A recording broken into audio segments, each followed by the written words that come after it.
We have another jam-packed and transformative week full of planetary transits. This is a week with a lot of action going on. Venus is entering Leo and will stay there for 4.5 months due to Venus's retrograde cycle in this sign, allowing us to have an extended stint looking at our romantic situations from a bold lens. Pluto will leave Aquarius and backtrack into Capricorn, giving us the opportunity to work on transformative issues that have been on the back burner over the last year. Mercury will finally leave Taurus and enter its home sign in Gemini, allowing us to explore our curious side, engage in witty banter, and seek out mental stimulation. And this is a week where Mercury and the Sun will be making the most alignments, allowing us to work on our social skills, the way we communicate with others and ourselves, along with ego issues that we need to address. And because of the type of week we're having with a loaded amount of transits and some of them being more complex than harmonious, vibes on the graph absolutely reflect that. At the beginning of the week, we have solitude,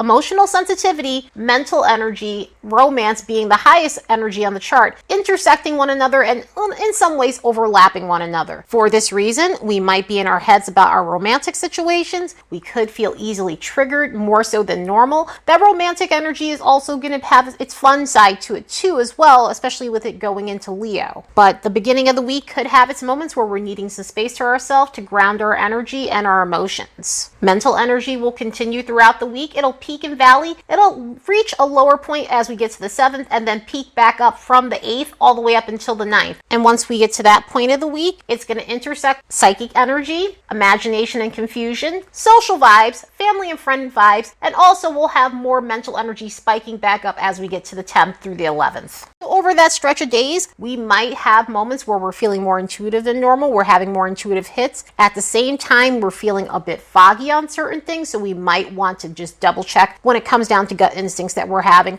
Also, there could be moments where we're picking up on other people's energies. A lot of times when that imagination and confusion comes up, sometimes we tend to be more receptive to other people's energies and not necessarily knowing if what we're feeling is our own emotions or other people's emotions, so that can be foggy in itself. But there will be a need to socialize by that point in time, so at least there's no solitude on the graph. It's just more or less we may have a impaired sense of judgment, especially with the Sun making a square to Jupiter over the weekend. But yeah, this is definitely a fascinating week for sure. Let's look at the next bunch of days and see what we can expect. As a reminder, don't forget to like and subscribe because it helps this channel grow. And if you'd like to support the work of this channel, you could do so by buying me a fresh cup of coffee. There's a link in the description box below. On the 5th, Venus enters Leo, and Venus will be here for quite a bit of time because Venus will be going retrograde in the sign. So if you enjoy the vibes of Venus and Leo, have no fear, it will be here until October. Venus is going to go into its shadow period on June 11th, go retrograde on July 22nd, go direct on September 3rd, and finally leave its post-shadow on October 7th. So Venus will be in Leo from late spring all the way up until early fall. I mean, we're just coming off the heels of a Mars retrograde and being in an extended stint in Gemini. And now a few months later, we've got Venus that's going to be doing a retrograde. And the Venus and Mars retrogrades are some of the most crucial retrogrades. Not that all the other retrogrades are important. Not that Mercury retrograde is not important. But these are the ones that are rare. And the rarer the retrograde, the more intensity it brings. And the more shifts it brings, the more transformation it brings. So this is going to be a very transformative summer as a result. But for now, we at least have a good 6 days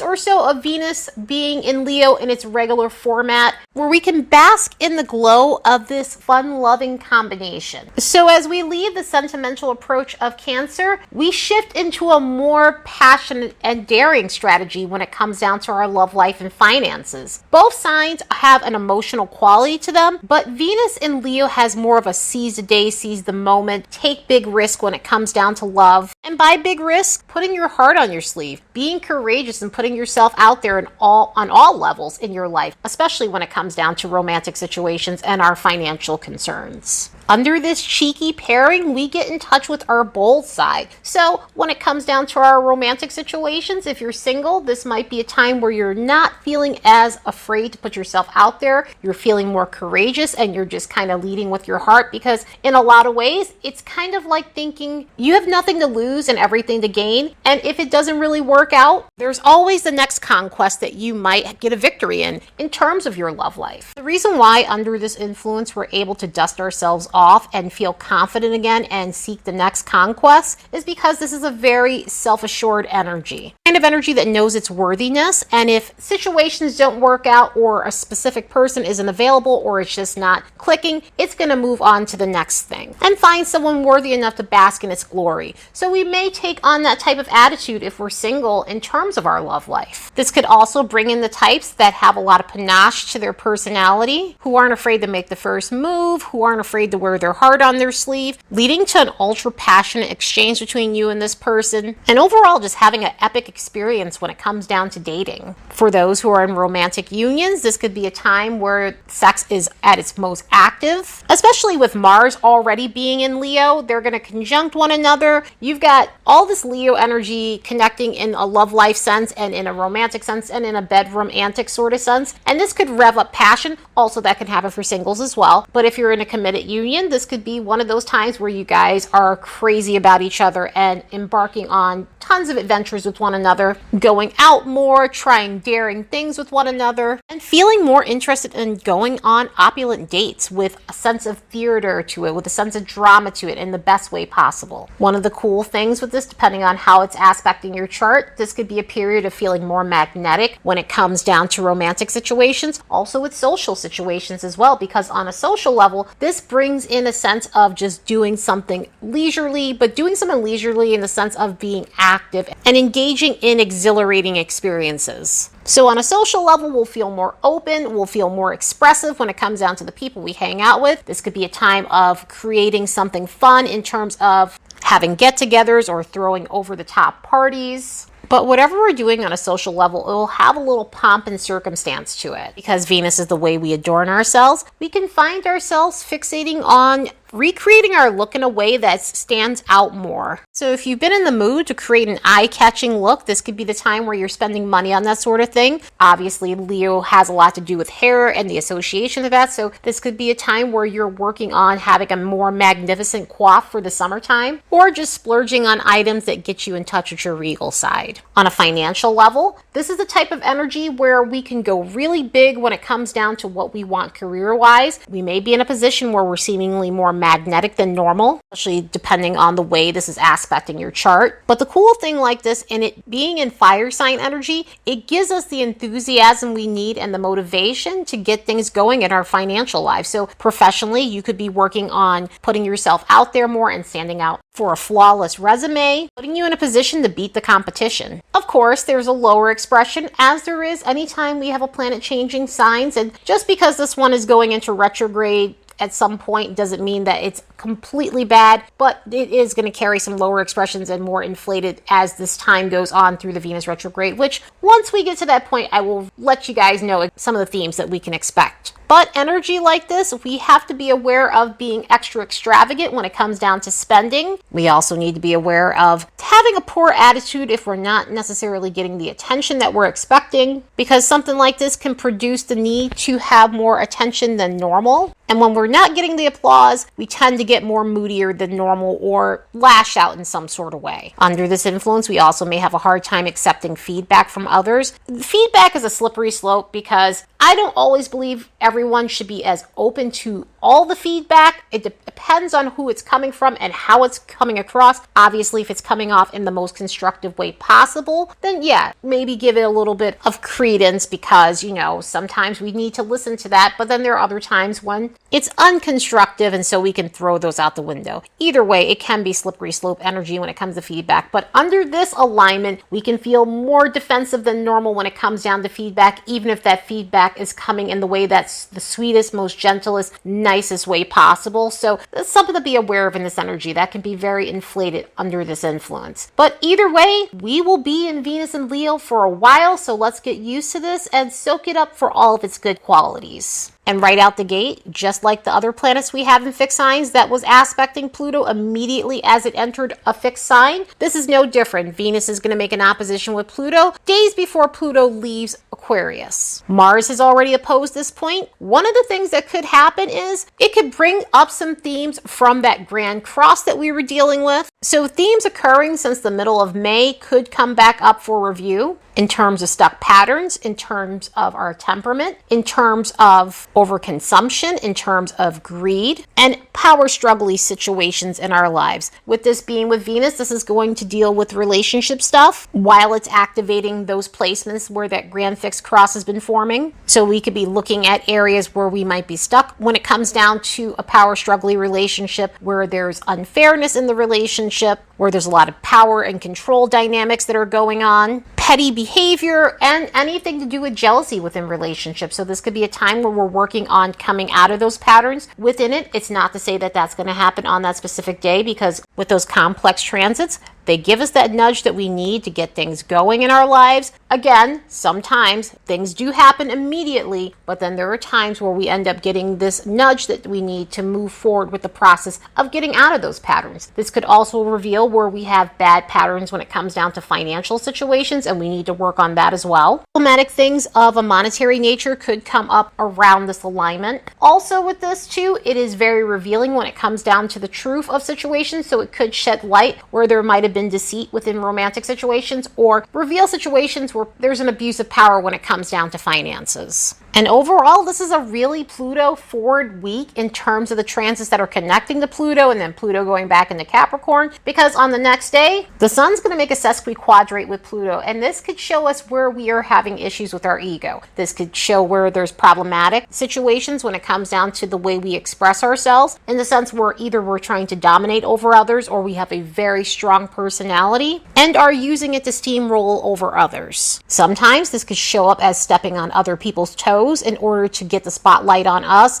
and dim their shine because we feel that we're more important than they are. So it has a bit of a narcissistic tendency and quality to it, which could be very uncomfortable and problematic if we're dealing with those types of personalities on that day. But in Pluto fashion, a lot of the times with this type of energy, we can see a backlash for that. We can see it backfiring on someone as a result. So this could lead to ego deflation for trying to puff your chest out. By the time we get to the 9th, Mercury is making a sextile with Neptune. And this is lovely for having metaphysical communication. In other words, if you're wanting to tap into your higher vibrations, if you're wanting to tap into more of your intuitive side, this is where we were seeing the psychic energy and some of the imagination and confusion. Because although this is a very harmonious alignment, we still got Neptune in the mixed with Mercury, and that can create moments of fog. But at the same time, this is lovely for really connecting with your metaphysical side and connecting with your higher consciousness. This could also lead to having conversations about spiritual things. It could be a great day to talk about new age things, psychic abilities, tarot, meditation, healing. Or on the creative end, it could be a day of talking about poetry, talking about art, talking about film, or just sharing your philosophies and beliefs in a healthy way. And the cool thing is, by the time we get to the next day, the sun is going to make a sextile with Chiron, which is excellent for healing ego wounds. We have more ego stuff going on throughout the rest of this week, but at least this comes in and may be a mitigating factor when we're dealing with some of the other stuff that's going on the weekend.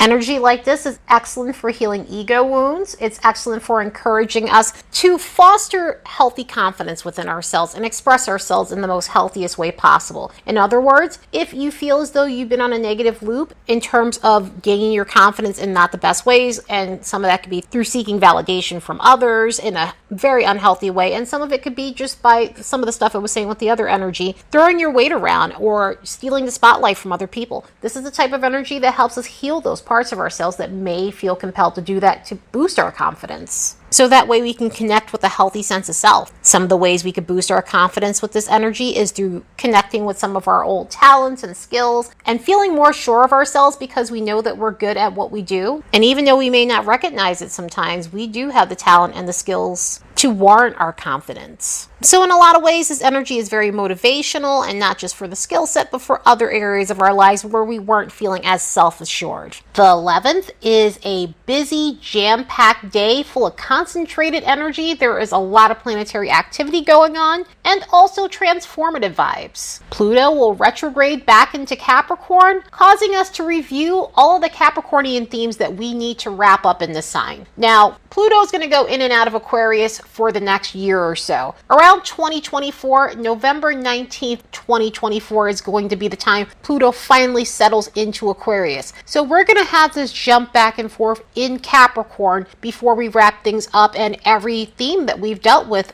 in this sign since 2008. This planet's going to retrograde back into the 27th degree of Capricorn. So what's going to happen as a result of this is we're going to be looking at themes from 2022, but we're also going to be looking at themes when Pluto went into its shadow this year. Around February 2nd of 2022 is when Pluto finally reached the 27th degree of Capricorn, placing it at a critical degree in cardinal energy. Around this point in time, we also had the United States Pluto return that was happening around the 28th degree, so it will bring up themes that need to be transformed under these circumstances. Pluto was hanging out at the 29th degree around the month of February this year, all the way up until March 7th. So it is going to bring up themes from that point and that portion of the retrograde as well through 2023. So if you are being aspected in some sort of way regarding coping mechanisms, behavioral issues, situations with control and dominance, issues that were repressed or swept under the rug, and overall letting go of destructive patterns that need to be resolved. All of these things will come up for review on an individual level if you are being aspected by any of this energy, but also on a collective level we can see those themes playing out. So this is pretty major energy, considering we've been in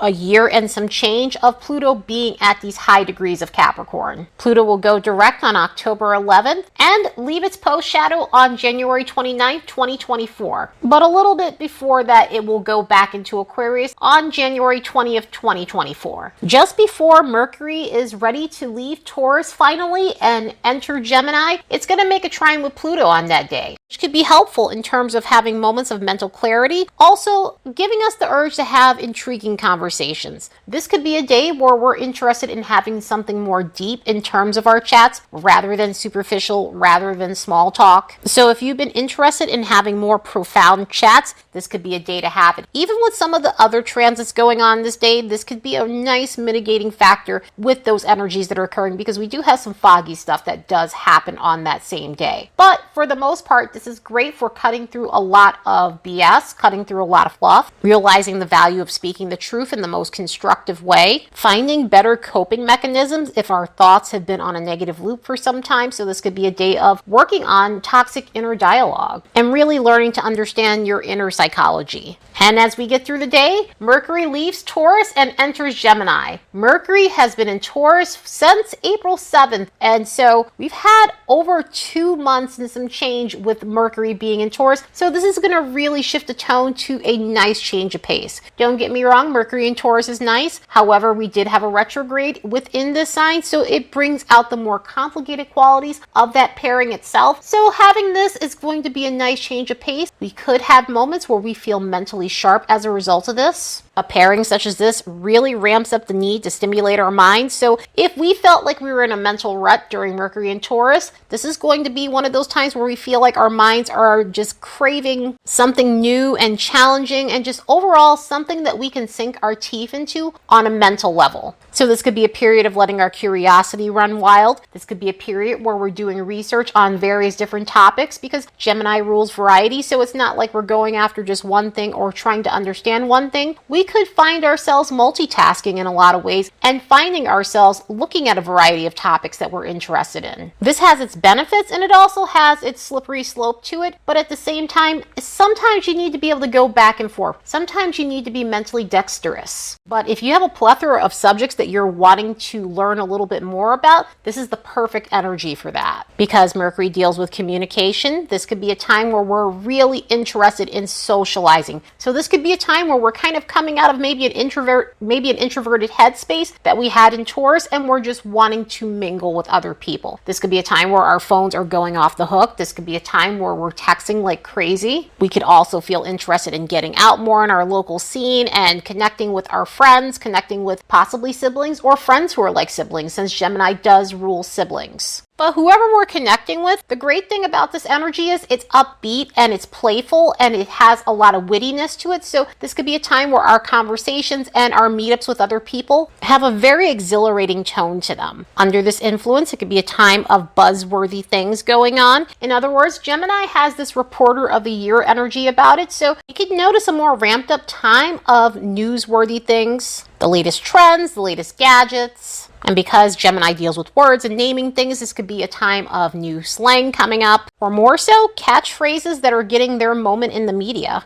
or even the coining of a new term. Of course, there's a lower vibration, as there is anytime we have a planet changing signs. And what I was saying earlier about multitasking, in this energy, sometimes that can go wrong. In this energy, sometimes we pick up so many things at once that we reach maximum capacity in terms of our performance. So there could be moments where we're reaching a mental bottleneck or a verbal bottleneck. And because sometimes this energy could be skimmy in terms of learning data points, there could be moments where we're not getting all the details that we need. And so we're learning a little bit of this and a little bit of that, and we're having superficial knowledge of a subject rather than soaking it all up. Gemini energy is good for retention and all those other things if it's focused, but sometimes if it's too scattered, we can have situations like that. We also have to be aware of gossip, because that can also become a very problematic thing within this energy. Again, with its reporter of the year sort of vibe to it, it could be a good thing, but also it could be a problematic thing if it turns into spreading other people's business and rumors and things like that. And there's a tendency to get bored very easily. There's a tendency to be more flakier than normal when it comes down to this energy. So we definitely need to be aware of ghosting people. We also need to be aware of just becoming dull to us, and then we completely abandon it altogether. So this could be a project, this could be other things that we have to do that's really important, or a hobby that we picked up and then all of a sudden we just aren't interested anymore. That tends to happen within this energy. So it's just stuff to be aware of when we're dealing with Mercury combined with Gemini. Other than that, let's soak this up for all of its wonderful qualities and appreciate the fact that we are getting some shifting energy in terms of Mercury in a sign. The rest of Sunday has 4 alignments occurring that can create some problematic moments. Some of it is fun and exciting, but the other parts of it can be moody and draining. Mars is going to make a Sesquiquadrate with Neptune, which could create moments of unexplained irritability. And some of this is due to the fact of Mars and Neptune coming together in this complex alignment. It creates these situations where we feel drained, we feel tired, and sometimes that tiredness can manifest as our temperament fluctuating. So it could be a day where we feel frustrated due to the sluggishness that we're experiencing. Also, this could create moments where our judgment is a bit impaired, so it's something else to be aware of. And on top of that, the Sun is making a semisextile with Uranus, and this combination can cause us to be more impulsive than normal. It can cause us to do things for shock value. It can cause us to be reckless in a lot of ways. And so paired with some of that Mars energy and the impairment of what's going on with Mars and Neptune, we need to be aware of our behavior because it could create accident-prone moments. Also, we can feel foggy on our sense of self, creating moments of being self-conscious. But on that same day, we have some contradictory energies occurring, like a semi-square to Jupiter, and Venus is going to make a square to Jupiter. So having all of this combined, it's not the harshest energy. Sun square Jupiter, or Sun semi-square Jupiter, and Venus square Jupiter aren't the hardest alignments. However, they do inflate qualities in us that can be problematic. On the one hand, this could be a lot of fun. On the one hand, we may feel a sense of adventure. We may feel the need to be celebratory and want to participate in get-togethers or parties and things like that. With the Venus stuff, it can ramp up romance. With the Sun stuff, it can ramp up our confidence. The problem is we end up going off the deep end in these areas. On the Venus end, we can go overboard in love life situations and exhibit over-the-top displays of affection, and sometimes that's good, and sometimes it can come off love bomby in energy like this. And it can also come off disingenuous in a lot of ways, like you're buttering someone up, which essentially is love bombing. With the Sun-Jupiter stuff, it can inflate our confidence to the point of arrogance and thinking we can do no wrong and just overall thinking our shit doesn't stink. And so that could be problematic as well. However, with the stuff going on with Mars and Uranus and the Sun, it may mitigate some things. At the same time, some of this energy is really chaotic in the sense where it can promote reckless behavior on that day, and with all the transits and the concentrated energy happening on Sunday, this could be a day where we're having to balance out our energies, because on one hand we could feel super confident, on the other hand we could feel deflated, on the other hand we could feel drained, on the other hand we could feel motivated. So Sunday is going to be a very weird day in terms of transits, and with a total of 7 alignments occurring on that day, do your best to stay as grounded as possible. Anyway, hope you all have the best week ever. Later, and see you in the next episode.